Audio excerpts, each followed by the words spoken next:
একটু সরে নিজের পাশে বসার জায়গা করলো মেয়েটার জন্য।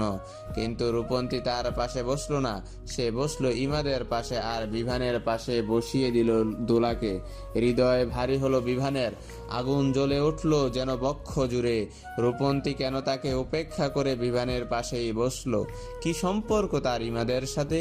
বিভানের অগোচারেই রূপন্তী আর ইমাদ জড়িয়ে যায়নি তো ভালোবাসা নামক কোনো সম্পর্কে? সন্ধ্যা গড়িয়েছে, এখনো রাত্রি। গভীর রাতে পদার্পণ না করলেও নিস্তব্ধ হয়ে পড়েছে বিভানের বাড়িটা। অন্ধকারে ঢাকা চারপাশ। বিভান আলো জ্বালায়নি আজ বাড়িতে, অন্ধকারেই বসে রয়েছে চুপচাপ, শান্তি পাচ্ছে না কোথাও। এক ছুটে এক এক ছুটে চলে যেতে ইচ্ছে হচ্ছে রূপন্তীর নিকট। এবার পরক্ষণে সালাম হোসেনের কথা স্মরণে আসতে মন বিষিয়ে উঠেছে। এমন কেন হলো তার সাথে? পৃথিবীতে কি মেয়ের অভাব পড়েছিল? শেষ পর্যন্ত কেন ওই শত্রুর মেয়ের মায়াতেই আবদ্ধ হলো সেই? বিভান যে আর নিজেকে নিয়ন্ত্রণ করতে পারছে না, দূরে থাকতে পারছে না। এত যন্ত্রণা আর যে সহ্য হচ্ছে না। কোথায় যাবে বিভান? কি করবে? কি সিদ্ধান্ত নিবে ভেবে পাচ্ছে না। ছেলেটার ভাবনার মধ্যেই অন্ধকারে তার নিকট ছুটে গেল টাইগার। লেজ নাড়াতে নাড়াতে চাটলো বিভানের পা। চাপা দীর্ঘ শ্বাসে বেরিয়ে এলো ছেলেটার বক্ষ চিরে। কোলে তুলে নিল সে টাইগারকে। প্রশ্ন করলো, রূপের কাছে যাবি? নিজে বলে নিজেই চমকালো বিভান। রূপন্তী থেকে রূপ সম্পর্ক নেই, দেখা সাক্ষাৎ নেই, অথচ একটা নামও দিয়ে দিল মেয়েটাকে। রূপন্তী থেকে রূপ সম্পর্ক নেই, দেখা সাক্ষাৎ নেই, অথচ একটা নামও দিয়ে দিল মেয়েটাকে। তবে নামটা সুন্দর। রূপন্তীর তুলনায় এই নামটাই ভালো লাগলো বিভানের নিকট। টাইগারকে কোলে তুলে নিয়ে দাঁড়ালো বিভান। কিঞ্চিত সময় নিয়ে ভাবলো কিছু একটা, অতঃপর কুকুর ছানাটাকে নিয়েই বাড়ি থেকে বেরিয়ে পড়লো। কিছুটা সময়ের বিলুপ্তি ঘটিয়েই কলেজ হোস্টেলের সম্মুখে পৌঁছালো বিভান। চারদিকটা কৃত্রিম আলোয় আলোকিত হয়ে রয়েছে এই মুহূর্তে। রাত্রি খুব বেশি না হলেও হোস্টেল কর্তৃপক্ষ বিভানকে বোধহয় ঢুকতে দিবে না ভিতরে। এমনিও মেয়েদের হোস্টেলে ছেলেদের ঢুকার উপরে বেশ কিছু বিধিনিষেধ রয়েছে। বিভান টাইগারকে কোলে নিয়ে তাকালো হোস্টেলের বিশাল বিল্ডিংটার পানে। এই বিল্ডিং এর কত তলায় বা কোন কক্ষে মেয়েটার অবস্থান তাও জানা নেই তার। তপ্ত নিঃশ্বাস ফেলল বিভান। ট্রাউজারের পকেট হাতরে বের করে আনলো মোবাইলটা। এতদিন রূপন্তীর নাম্বার তার নিকটে থাকলেও কখনো কল দেওয়ার প্রয়োজন পড়েনি বা সে দেয়নি। বিভান মোবাইল ঘেটে রূপন্তীর নাম্বারটা বের করে কিঞ্চিত সময় নিয়ে তাকিয়ে রইল সেদিকে। কল দিবে নাকি দিবে না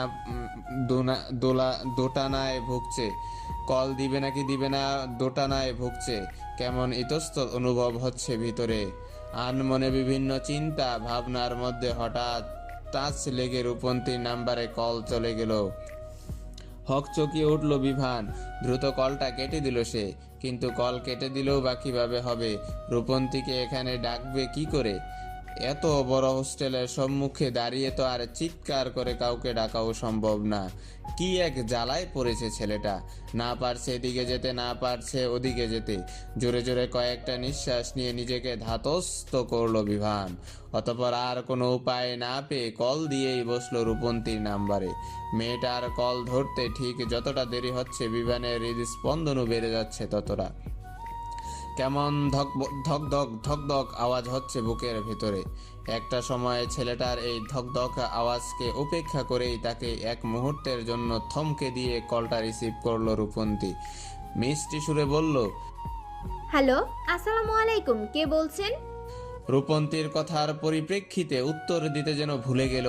বিরক্ত হলো মেয়েটা। কে আবার কল করেছে তার উপর কথা বলছে না। নাম্বারটা দেখেও তো এদেশেই মনে হচ্ছে। রূপন্তী নাক মুখ কুঁচকালো। বিরক্তি নিয়ে ইংরেজি বাক্যে বলল, কে কল করেছেন? আর কল করে কথা বলছেন না কেন? সমস্যা কি? বিভানের ঘোর কাটলো। থমথমে কণ্ঠে সে জবাব দিল। নিচে এসো। চমকে উঠল মেয়েটা। এ তো বিভানের কণ্ঠস্বর। এই লোক আবার তাকে কল করেছে কেন? আবার নিচেও ডাকছে। এর মানে বিভান তার হোস্টেলের নিচে এসেছে। কিন্তু কেন এসেছে? রূপন্তী চকিত কণ্ঠেই শুধালো, আপনি এখানে, তাও এখন? বিভান উত্তর দিল না রূপন্তীর প্রশ্নের, ফের বলল, নিচে এসো তাড়াতাড়ি। কথাটা বলেই পরপর কলটা কেটে দিল সে। রূপন্তীও দেরি করলো না, মোবাইলটা হাতে নিয়েই ছুটলো নিচের দিকে।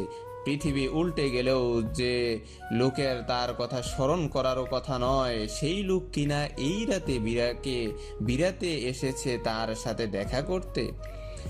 এর চেয়ে আশ্চর্যজনক আর কি হতে পারে।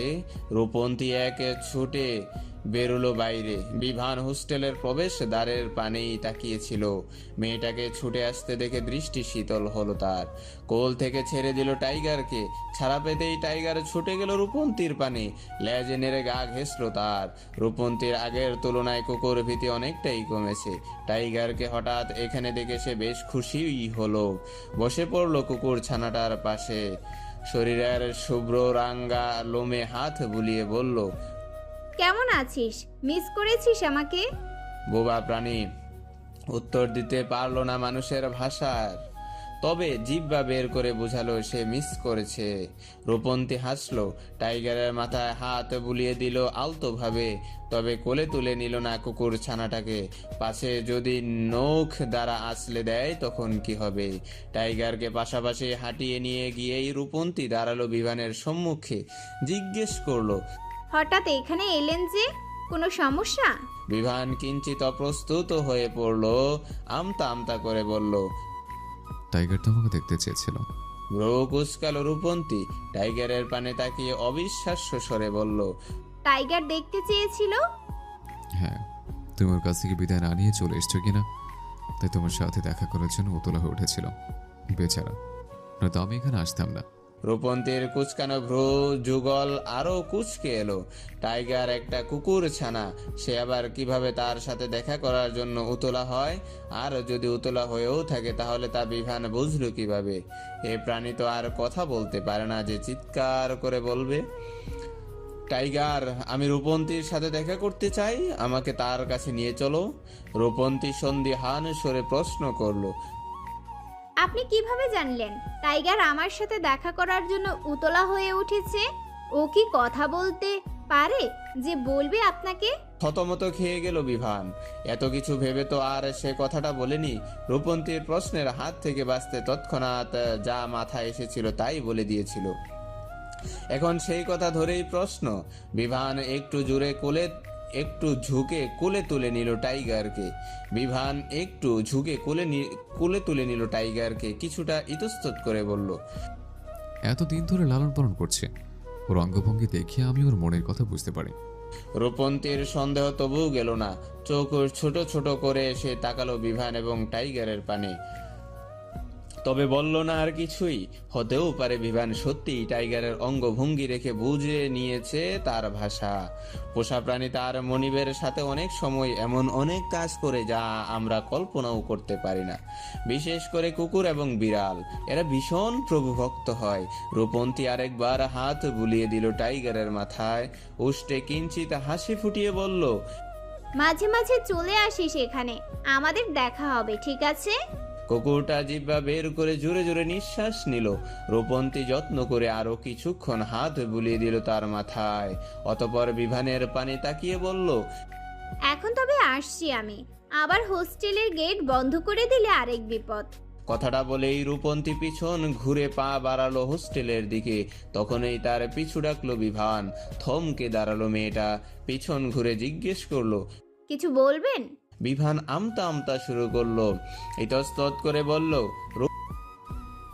বাড়িতে ফিরে গেলে হয় না? আসলে টাইগার চাইছিল তুমি আমার বাড়ি ফিরে এসো। রূপন্তী হাসলো, কিছুটা তাচ্ছিল্যের স্বরে বলল, টাইগারকে বলে দিবেন ওটা বাড়ি আমার ছিল না। কিছুদিন বিপদে পড়ে নিজের আত্মসম্মান বিসর্জন দিয়ে কাজের লোক হিসেবে পড়েছিলাম। এখন নিজের একটা গতি করতে পেরেছি, তাই বেরিয়ে এসেছি ওই বাড়ি থেকে। থামলো রূপন্তী, ফের বলল, মাঝে মাঝে ওকে এখানে বা কলেজে নিয়ে আসবেন, সময় কাটাবো ওর সাথে। নিজের কথা শেষ করে মেয়েটা আর এক দণ্ডও দাঁড়ালো না ওই স্থানে। লম্বা লম্বা পা ফেলে চলে গেল হোস্টেলের ভিতরে। চাপা দীর্ঘ শ্বাস বেরিয়ে এলো বিভানের বুক চিরে। চোখে মুখে ফুটে উঠল অসহায় ভাব। এত চেষ্টা করেও সে মেয়েটাকে ফিরাতে পারলো না নিজ গৃহে। উজ্জ্বল এক সূর্যের আনাগুনা নীলাম্বরে চারদিকে জনমানবের ব্যস্ততা, সবাই সবার কর্মের তাগিদে ছুটাছুটি করছে এদিক ওদিক। রূপন্তীও নিজ কর্মে যোগদান করেছে আজ থেকে। লাইব্রেরিতে পড়াশোনা শেষ করে টেবিলে শিক্ষার্থীদের ফেলে রাখা বইগুলো হাতে তুলে তা সযত্নে আবার গুছিয়ে রাখছে বইয়ের তাকে। বিভিন্ন বই হাতে ধরে তাকে রাখতে রাখতে হঠাৎ রূপন্তীর নজর আটকালো একখানা বইয়ের পানে। বইয়ের উপরে বেশ গোটা গোটা অক্ষরে লেখা লা মিজারেবল ভিক্টর হুগো। এই বইটি রূপন্তী পড়েছিল আগেও। বইটিতে যা ভালজা নামক এক ব্যক্তির জীবনের চড়াই উতরাই সম্পর্কে বর্ণনা করা হয়েছে সুনিপুণভাবে।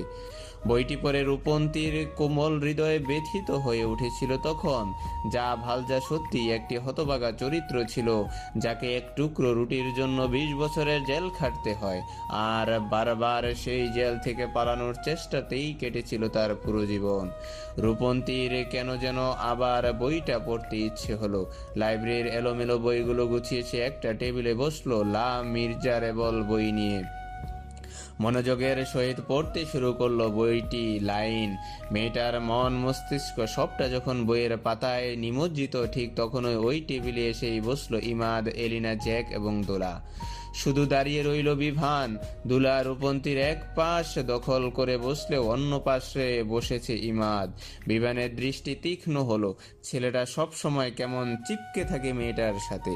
রূপন্তীর মনে কোনো অনুভূতি না থাকলেও ইমাদের মনে যে তাকে নিয়ে বেশ শক্তপোক্ত অনুভূতি রয়েছে তা বেশ বুঝতে পেরেছে বিভান। ছোটবেলা থেকেই ইমাদের সাথে থাকে সে, আর এইটুকু যদি বুঝতে না পারে বিভানের হৃদয় জ্বলে উঠল। থমথমে কণ্ঠে সে বলল, ইমাদ, ওখান থেকে উঠে এই পাশে আয়। আমরা ছেলেটা এক পাশে বসি আর ওদের মেয়েদের এক পাশে বসতে দেয়। ইমাদ অবাক হলো। গোল গোল চোখে সে বিভানের পানে তাকিয়ে শুধালো, তুই আবার ছেলে মেয়েদের মধ্যে এত ভেদাভেদ শুরু করলি কবে থেকে? বিভান দাঁতে দাঁত পিষল। ভীষণ ভাবে তার বলতে ইচ্ছে হলো, তুই জবা থেকে রূপকে নিয়ে নিজের মনের মধ্যে উল্টাপাল্টা চিন্তার স্থান দিতে শুরু করেছিস তবে থেকে। তবে কথাটা বলল না বিভান। নিজের স্বভাবের বাইরে গেল না সে। রূপন্তীর ঘোর কাটলো এদের কথোপকথনে। নয়তো সে এতক্ষণ বইয়ের পাতায় ডুবেছিল নিজের সকল ধ্যান জ্ঞান দিয়ে। তবে ধ্যান ভেঙে বিভানের কথা শুনে বেশ অবাকই হয়েছে সে। এদেশে ছেলে মেয়েদের মধ্যে ভেদাভেদ করা হয় না তেমন। তারা একসাথেই চলাফেরা করে, তারা একসাথেই চলাচল করে। এমনকি কলেজে নারী পুরুষকে একসাথেই পাশাপাশি বসানো হয়। এত বছর ধরে এদেশে বসবাস করেও বিভানের কণ্ঠে এমন একটা কথা কেমন খাপ্পা লাগলো রূপন্তীর নিকট। আর ইমাদকে উঠতে না দেখে বিরক্ত হলো বিভান। গম্ভীর স্বরে ফের বলল, তুই উঠবি নাকি? ইমাদ উসখুস শুরু করলো। রূপন্তীর পানে একবার আর চোখে তাকিয়ে বলল, না মানে? ওঠ তাড়াতাড়ি। বিভানের চোটপাটে আর বসে থাকতে পারল না ইমাদ। এই ছেলের সাথে এখন কথা বাড়ালেই কথা বাড়বে, ঝামেলা হবে। তারপর কর্তৃপক্ষ দুইজনকেই উস্টা মেরে লাইব্রেরি থেকে বাইরে বের করে দিবে। এখন তো তবুও রূপন্তীর সামনে আছে সে, এরপর তাও থাকতে পারবে না। ইমাদ চুপচাপ উঠে গিয়ে বসলো অন্য পাশে। বিভান ও এলিনাকে উঠিয়ে দিয়ে বসলো তার পাশে। ব্যাগ থেকে একটা বই বের করে ইমাদের পানি বাড়িয়ে দিয়ে বলল, এটা পড়, কোনো দিকে তাকাবি না, শুধু পড়ে যাবে। বইটা হাতে নিল বেচারা। ভ্রু কুঁচকে বলল, কেন? পড়ি দেখ। ইমাদ বিরক্তি করলো না, মনোযোগ দিল বইয়ের ভাঁজে। বিভান উসখুস শুরু করলো। কিয়ত্তক্ষণ সময় নিয়ে পকেট থেকে একটা চকলেটের প্যাকেট বের করে আনলো। আজ সকালে কিছু প্রয়োজনীয় জিনিস কিনতে গিয়ে রূপন্তীর জন্য এই চকলেটটা কিনেছিল সে, কিন্তু দিতে পারছে না। কেমন ভিতরে ভিতরে একটা ইতস্তত বোধ হচ্ছে। চকলেটটা দেওয়ার পর মেয়েটা কি ভাববে না ভাববে কে জানে। বিভান একটু সময় চকলেটটার পানে তাকিয়ে জোরে জোরে কয়েকটা নিজেকে ধাতস্থ করলো। একটা চকলেটই তো, এতে আবার ভাবার কি আছে? সেদিন ইমাদও তো চকলেট দিয়েছিল রূপন্তীকে, কই তখন তো কিছু ভাবেনি। বিভান কিছুটা ইতস্তত করেই হাতের চকলেটটা এগিয়ে দিল রূপন্তীর পানে, বলল। এটা তোমার। চমকে গেল উপস্থিত সবাই, সাথে সাথে বিস্ফোরিত দৃষ্টিতে তাকালো বিভানের পানে। রূপন্তীও অবাকের চূড়ান্ত পর্যায়ে। যে পুরুষ তাকে দেখতে পারে না, তাকে সব সময় অপমান করতে উৎসুক, গায়ে হাত পর্যন্ত তুলেছে, সে কিনা আজ চকলেট দিচ্ছে।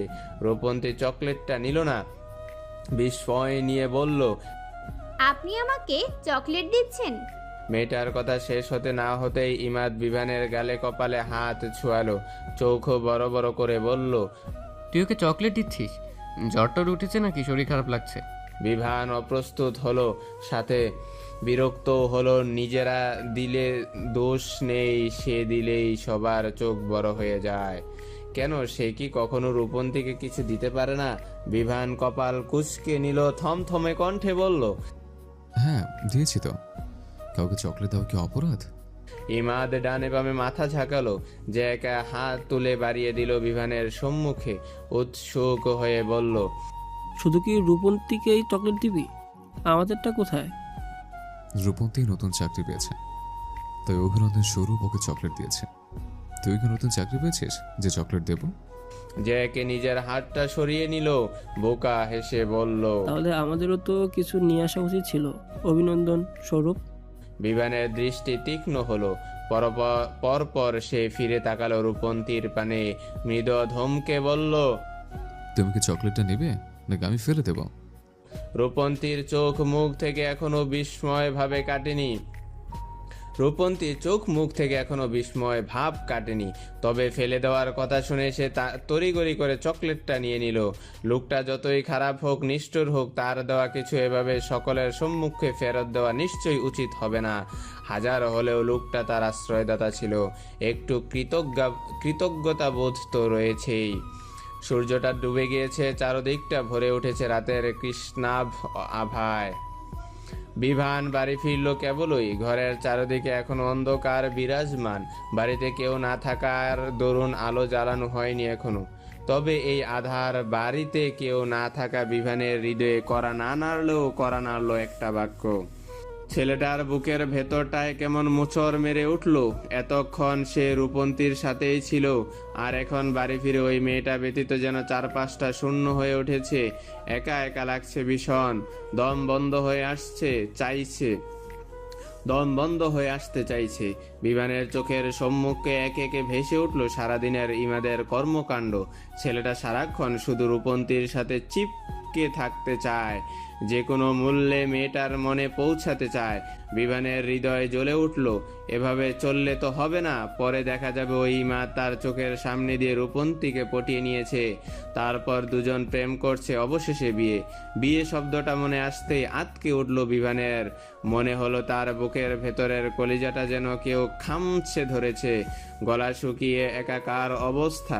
না, রূপন্তীর সাথে ইমাদের কখনো বিয়ে হতে পারে না। বিভান দিশেহারা হয়ে উঠল, সে রূপন্তীকে ভুলে যাবে নাকি ভালোবাসবে তা পরে দেখা যাবে। আগে মেয়েটাকে এই বাড়িতে ফিরিয়ে আনা প্রয়োজন। হোস্টেলে থাকা মানেই মেয়েটা তার হাতের বাইরে, সেখানে থেকে সে যা ইচ্ছে করতে পারবে, যে কারোর সাথে ঘুরতে পারবে।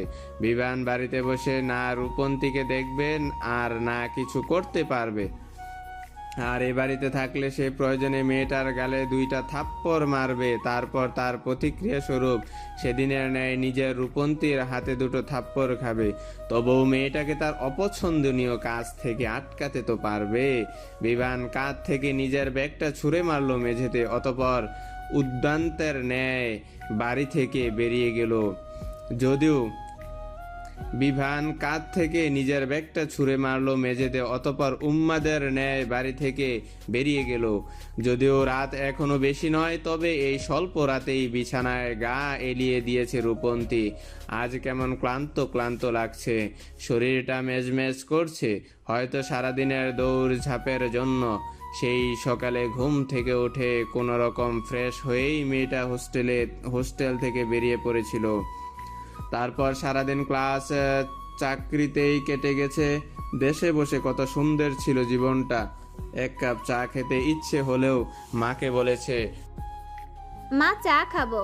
মাও কোনো প্রকার বিরক্তি ব্যতীত চা বানিয়ে দিতেন। আর এদেশে নিজের সব কাজে নিজেরই করতে হয়। পেট চালানোর জন্য চাকরি করে অর্থ উপার্জনও করতে হবে, পড়তেও হবে, আবার নিজের কাজ নিজেও করতে হবে। তপ্ত নিঃশ্বাস ফেলল রূপন্তী। বিছানায় এপাশ ওপাশ করার মধ্যেই টেবিলের উপরে রাখা তার মোবাইলটা বেজে উঠল কর্কশ ধ্বনিতে। ভ্রু কুঁচকে এলো মেয়েটার। এখন আবার কে কল করেছে? সারাদিন পর কি একটু বিশ্রামও নিতে দেবে না? মনে এক রাশ বিরক্তি নিয়ে বিছানা ছেড়ে উঠে দাঁড়ালো রূপন্তী। টেবিলের কাছে গিয়ে দেখলো মোবাইলের স্ক্রিনে জল জল করছে বিভানের নাম। এ আবার এখন কেন কল করেছে? হোস্টেলে ফিরে আসার আগ মুহূর্ত পর্যন্ত তো এর সাথেই ছিল সে। ইমাদ, এলিনা, জ্যাক, দোলা, বিভান এবং সে মিলে বেশ আড্ডা দিয়েছে। রূপন্তীর ললাটে ভাঁজ পড়ল, তবে এ বিষয়ে আর খুব বেশি ভালো না। হাতে তুলে নিল মোবাইলটা। কলটা রিসিভ ধরলো কানের কাছে, নম্র স্বরে বলল, আসসালামু আলাইকুম। প্রায় সাথে সাথেই উপাস থেকে শোনা গেল, ওয়ালাইকুম আসসালাম। তা হঠাৎ কল করলেন যে? আমরা কিছুক্ষণ আগে তো একসাথেই ছিলাম। বিভান তেমন ইতি উতি করলো না, সরাসরি বলল। নিচে এসো। রূপন্তী অবাক হলো। এ লোক আজ আবার এসেছে তার হোস্টেলের নিচে। কোনো জরুরি দরকার কি? কিন্তু একটু আগেও যখন তারা একসাথে ছিল তখন তো বলল না কিছুই। রূপন্তী সন্দিহান সুরে শুধালো, আপনি আজও এসেছেন? জরুরি কোনো কাজ আছে নাকি? নিচে এসো তাড়াতাড়ি, আমি অপেক্ষা করছি। কথাটা বলে গতকালের নেওয়েই কলটা কেটে দিল বিভান।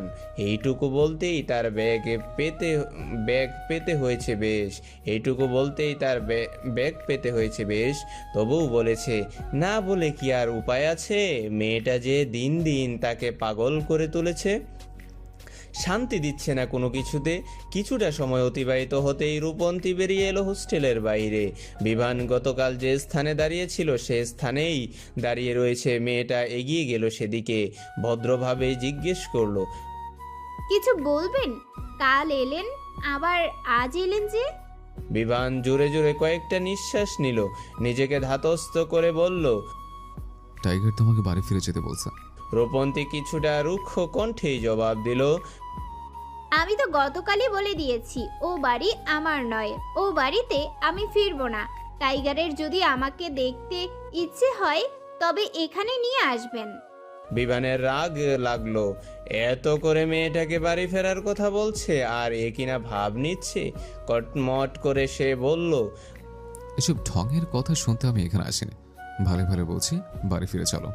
রূপন্তীর কপালে ভাঁজ পড়ল, সন্দিহান সুরে বলল, একটা সত্যি কথা বলুন তো, এই বাড়ির ফিরে যাওয়ার কথা কে বলছে, আপনি নাকি টাইগার? বিভান জুড়ে একটা নিঃশ্বাস ফেললো। নিজের স্বভাবের বাইরে গিয়ে সে বলেই ফেললো, ওকে ফাইন, আমি বলেছি তোমার বাড়িতে ফিরে যাওয়ার কথা। কোনো টাইগার ফাইগারের কাছে এখানে নেই। এখন বাড়ি ফিরে চলো। রূপন্তী অবাক হলো। যে হোক তাকে দেখতে পারতো না, তার বাড়িতে থাকতে দিতে চাইতো না, সেই আজ তাকে বাড়িতে ফিরিয়ে নিতে এসেছে। তবে পরক্ষণেই কিছু একটা ভেবে মুখ বাঁকালো সে। ভেঙচি কেটে বলল, কেন, খাওয়া দাওয়ায় কষ্ট হচ্ছে বুঝি? আমাকে আবার রাঁধুনি হিসেবে চাই? হ্যাঁ তাই চাই। এখন চুপচাপ আমার সাথে চলো। কিন্তু আমি ওই বাড়িতে ফিরবো না। রূপন্তীর কাঠ কাঠ কণ্ঠস্বর। প্রত্যুত্তরে বিভান সচ ধালো, শিওর তুমি? 100%। বিভান এবার আর নিজেকে ধরে রাখতে পারলো না। সেই কখন থেকে সেই মেয়েটাকে বাড়ি ফিরে যাওয়ার কথা বলছে, আর এই কিনা এখানে দাঁড়িয়ে দাঁড়িয়ে একটা নাটক শুরু করেছে। নিজে থেকে যেতে এসে বাড়িতে ফিরতে বলেছে বলে এর ভাব বেড়ে গেছে। কি মনে করে নিজেকে? ঠিক আছে, সে বলবে না বাড়ি যাওয়ার কথা, থাকুক এ হোস্টেলে পড়ে। বিভানের চোখ মুখ শক্ত হলো, দাঁত কিরমির করে বলল, ঠিক আছে, ফিরতে হবে না তোমাকে, আমি চলে যাচ্ছি। তুমি থাকোই হোস্টেলে পড়ে। কথাটা বলে বিভান আর এক দণ্ডও দাঁড়ালো না। গভীর ক্রোধে উন্মুক্ত হয়ে হন হন করে হাঁটা ধরলো পিছু ঘুরে। রূপন্তীও আর কথা বাড়ালো না, ভিংচি কেটে পিছন ঘুরে পা বাড়ালো হোস্টেলের দিকে। ঠিক তখন ওই ঝড়ের গতিতে তার পানে ছুটে এলো বিভান। চিতাবাঘের ন্যায় থাবা বসিয়ে পিছন থেকে খামচে ধরলো মেয়েটার চুল, দাঁতে দাঁত চেপে বলল, এক্ষুনি এই মুহূর্তে তুই আমার সাথে বাড়ি ফিরে যাবি। আকস্মিক আক্রমণে হকচকালো রূপন্তী, ভয়ও পেল কিছুটা। চেঁচিয়ে উঠে বলল, কি করছেন কি? চুল ধরেছেন কেন আমার? চুল ছাড়ুন তাড়াতাড়ি। আমার খাওয়া হারাম করেছিস, থাকা হারাম করেছিস, ঠিকভাবে ঘুমোতে পর্যন্ত দিচ্ছিস না, আবার বলছিস বাড়ি ফিরবি না? বেয়াদব একটা মেয়ে, তাড়াতাড়ি বাড়ি ফিরে চল। রূপন্তী অবাক হলো, সে আবার কখন বিভানের থাকা খাওয়া হারাম করলো? সে তো আরো বাড়ি ছেড়েছে। গত কয়েকদিন ধরে লোকটার থেকে দূরে দূরে থাকার চেষ্টা করছে। কলেজে বসে দেখা হয়ে তাও বিভান নিজে থেকে তার কাছে এসে সে যায় না। রূপন্তী অবাক কণ্ঠে বলল, আমি আবার কখন আপনার থাকা খাওয়া হারাম করলাম? আশ্চর্য। আশ্চর্য তো হবি, বদমেয়ে মানুষ, আমাকে ফাঁসি এখন হোস্টেলে এসে উঠেছিস। হোস্টেলে যদি উঠার ছিল তাহলে আগে উঠিস না কেন? দেশ থেকে হোস্টেল ঠিক করে এসেছিস না কেন? এখানে এসে আমার বাড়িতে উঠে আমাকে শেষ করলি কেন? বিভানের একের পর এক প্রশ্ন। অবাকের মাত্রা বাড়ল রূপন্তীর। এসব কি বলছে এই লোক? মাথা খারাপ হয়েছে নাকি? রূপন্তী বেশ অবাকের সাথেই ফের শুধালো, পাগল হয়েছেন নাকি? এসব কি বলছেন আপনি? পাগল তো হয়েছি বটে, নয়তো তোকে ফিরিয়ে নিতে আসতাম নাকি? রূপন্তীর মনে আরো হাজারটা প্রশ্নের উদয় হলেও এই মুহূর্তে চুলের ব্যথাটাও জোরদার। লোকটা কেমন তার খবিসের ন্যায় শক্তপোক্ত হাতটা দ্বারা খামছে ধরেছে মেয়েটার চুলগুলো। মনে হচ্ছে যেন মাথার চামড়া সহ চুলগুলো এখনই উঠে যাবে। রূপন্তী আপাতত প্রশ্ন করা বন্ধ করলো, চোখ মুখ খিচিয়ে বলল, আপনি পাগল হন আর ছাগল হন, আপাতত চুল ছাড়ুন, লাগছে আমার। আগে বল আমার সাথে বাড়িতে ফিরবে কিনা, তারপর তোর চুল ছাড়বো। রূপন্তীর রাগ লাগলো। কোথা থেকে হঠাৎ উড়ে এসে কল করলো, তারপর বাড়ি ফিরে যাওয়ার জন্য চোটপাট দেখালো, এখন আবার চুল ধরেও টানাটানি করছে। মেয়েটা চোখ ঘুরিয়ে তাকালো আশেপাশে। রাস্তা থেকে হেঁটে যাওয়া পথচারীরা কেমন অদ্ভুত দৃষ্টিতে তাকাচ্ছে তাদের প্রাণে। মনে হচ্ছে যেন কোনো উদ্ভট জীবজন্তু দেখছে তারা। রূপন্তী বিব্রত বোধ করলো, চিবিয়ে চিবিয়ে বলল, ফিরবো না আমি। যখন ওই বাড়িতে ছিলাম তখন তো রোজ রোজ অপমান করতেন, বাড়িতে থাকা নিয়ে খাওয়া নিয়ে খোঁটা দিতেন। এখন তো উতলা হয়ে উঠছেন কেন বাড়িতে ফেরা নিয়ে? বিভান ক্রোধে দিশেহারা হলো, আরো জোরে চেপে ধরলো রূপন্তীর চুল। হিসিয়ে বলল, তুই ফিরবি, তোর ঘর ফিরবে। মেয়েটার চুলের ব্যথা আরো বাড়লো। পিছন ঘুরে যে একটু বিভানের পানে তাকাবে বা কিছু বলবে তাও পারছে না। মাথাটা একটু নাড়াতে গেলেও ব্যথা পাচ্ছে ভীষণ। রূপন্তী তবুও নিজের চুল ছাড়ানোর চেষ্টা করলো বেজায়, তবে ব্যর্থ সে। অমন এক দাপটে পুরুষালী শক্তির সাথে পেরে ওঠা এত সহজ নয়। রূপন্তী একটু সময় নিয়ে ভাবলো, শেষে আর উপায় না পেয়ে নিজের এক হাত পিছনে দিয়ে খামচে ধরল বিভানের পেট। এই পর্যায়ে হকচকিয়ে উঠল ও বিভানু। আকস্মিক এমন আক্রমণের জন্য সে প্রস্তুত ছিল না মোটেই। দ্রুত বেগে নিজের শরীরটা দূরে সরিয়ে নিতে চাইল বিভান, কিন্তু পারল না। রূপন্তী ইতিমধ্যে নিজের নখ দাবিয়ে দিয়েছে তার পেটে। এখন পিছনে সরতে গেলে নির্ঘাত তার পেটটা বাজেভাবে জখম হবে, রক্তাক্ত হবে। বিভান চোখ মুখ খিচিয়ে নিল, মৃদস্বরে চেঁচিয়ে উঠে বলল, পেট থেকে তাড়াতাড়ি হাত সরা তোর। রূপন্তী হাত সরালো না, বাঁকা হেসে বলল, আগে আমার চুল ছাড়ুন, তারপর আপনার পেট। বিভান কটমট করলো, দাঁতে দাঁত চেপে বলল, ছাড়বো না। তবে আমিও আপনার পেট ছাড়বো না। নখ দিয়ে খুঁচিয়ে খুঁচিয়ে নাড়ি ভুড়ি সব বের করে রাস্তায় ফেলবো। রূপন্তী আরো জোরে খামচে ধরলো বিভানের পেট। বেচারা সহ্য করতে পারলো না, তপ্ত নিঃশ্বাস ফেলে বলল, আচ্ছা ছাড়ছে চুল, তুই পেট ছাড় আমার। রূপন্তী বিশ্বাস করতে পারলো না বিভানকে। এ লোক বদমাশ ভারী। তারপর দেখা যাবে তাকে দিয়ে মিথ্যা বলিয়ে পেট ছাড়িয়ে শরীর দূরে সরিয়ে নিয়েছে, আর চুলও ছাড়েনি। রূপন্তী তেমন ভাবলো না, তৎক্ষণাৎ উত্তর দিল, আগে আপনি চুল ছাড়ুন, তারপর আমি আপনার পেট ছাড়বো। এই ছাড়ছি কিন্তু চুল, এখন তুই পেট ছাড়। কথাটা বলতে বিভান ধীরে ধীরে চুল ছেড়ে দিল মেয়েটার। রূপন্তীও পেট ছেড়ে হাত সরিয়ে নিল। দুজনেই যেন হাফ ছেড়ে বাঁচল। তবে এই স্বস্তি বেশিক্ষণ টিকলো না। রূপন্তী পেট ছাড়ার কিছুক্ষণের মধ্যেই তার চুলের উপরে আবারও হামলা পড়ল বিভান। পিছন থেকে চুলগুলো খামছে ধরে বলল,